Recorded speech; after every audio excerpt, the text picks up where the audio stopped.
So what are the 3 steps to improve your sleep? And when I think about the 3 steps, it's really looking at these 3 areas. So how to get to sleep, how to manage night wakings, and how to feel refreshed. Those are the kind of 3 things that we really want to target when we're thinking about improving our sleep.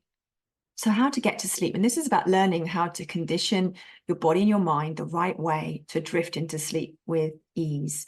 And this is where, we look at things like, what time are you going to bed? What time are you getting up? And it might seem counterintuitive, but if you're sleeping poorly, it can be tempting to think, well, I'm just going to go to bed early because I'm exhausted, I'm knackered, I'm falling asleep in front of the TV. And we go to bed at 9:30 because we're tired, but then we're more likely to wake in the night because we've had the sleep, because what we want to try and build is an appetite for sleep. So just like my tummy needs to build an appetite for food, and if I'm snacking or I'm eating too early, I'm not hungry enough.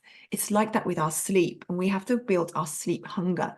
And that's what drives the quality of our sleep. So if I go to bed, even just temporarily, a little bit later, and I get up earlier, and at the same time, I start to condition my body for what I need it to be. And can be a really helpful way of resetting things.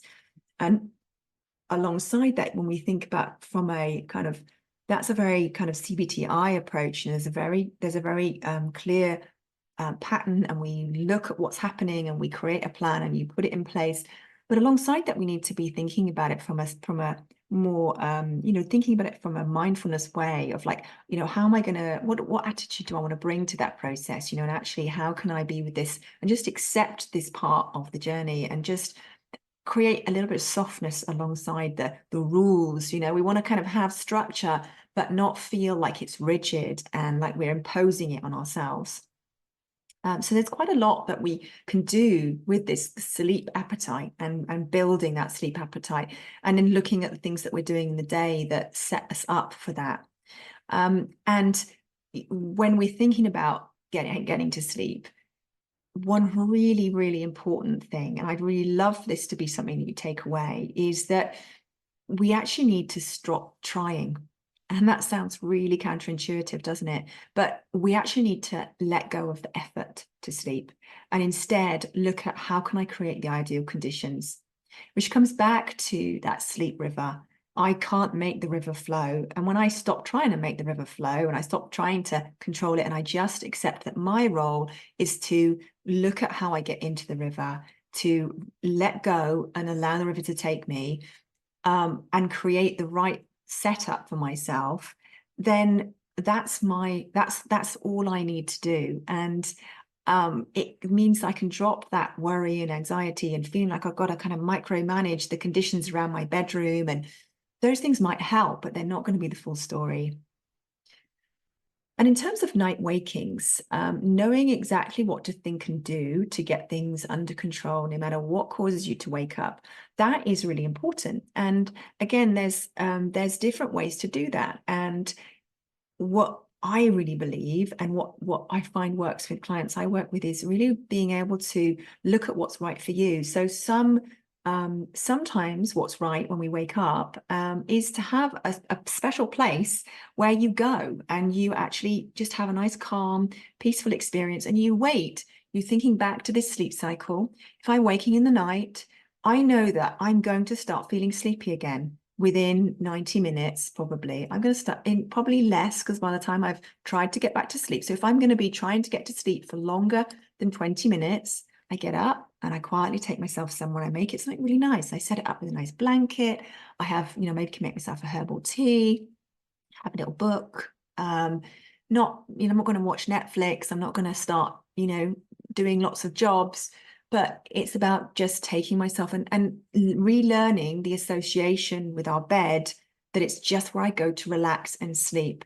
And we can also manage that. For some people, it's not about getting out of bed and doing that. It's about managing our mind around instead of, oh my God, I'm in bed and I'm awake and I shouldn't be and I can't, tossing and turning. It's like, that's where the acceptance comes in, of actually, how can I have a different feeling and thought about the fact that I'm lying in bed awake? Because I'm still resting, my body's still peaceful. But learning how to manage that is about looking at what's right for you at your particular stage. So sometimes you might do that getting out of bed for a while to kind of break the habit of thinking of your bed as sometimes it's somewhere I sleep, sometimes it's somewhere I worry, sometimes it's somewhere I toss and turn and read a book and with my phone. We really need to have a very clear, our mind just wants the clear pattern. What do you want me to do here? That's where combining that can be really helpful. I'm just seeing somebody's in the chat here said they've been given advice before to get out of bed. Yeah. And how did you find that? Yeah, it was quite helpful for a while. Yeah. But sometimes it's difficult to know whether or not to get out or not. Yeah. And, that's the kind of thing where having someone to, for me, like when I'm working with clients, we would look at like, well, what's working? And we can kind of sometimes tweak what you're doing or thinking so that it works more effectively. So, and that's where, not being too prescriptive and like, no, you must do it this way, because actually that's not real life. And, if you think about perimenopause and the menopause experience, we can't just say this is what you need to do to manage it, because it's so much more complicated than that. And we've got patterns, and particularly if poor sleeping has been something that's affected you for a long time or is chronic, we just need to, it's like being a curious scientist for ourselves and actually looking at what is it that's happening for me. And then the final stage is looking at how do I feel refreshed? So changing how your sleep feels so anxiety disappears and life can feel joyful again. And strangely, some of that means not looking at sleep at all. It means looking at, if my goal is to feel more joyful, to feel like I can get out and about more and to not feel like I'm exhausted. Well, there might be other things we can do to look at your energy so that, if that kind of worry and that anxiety of like, if I don't get enough sleep and I don't have enough energy, it's going to be a nightmare. If we can look at other ways that you can manage your energy, it means that there's less pressure on sleep. So it's not that we go, oh, it doesn't matter that I'm not sleeping, but it means that we take the pressure off. Because if it becomes that, actually, if I don't sleep, it's going to be awful. Well, like, you can feel, even when I think that, I feel tension in my body. And so I want to just ease that tension, because that's not the ideal conditions for sleep. And really managing our mind is such a huge part of the puzzle.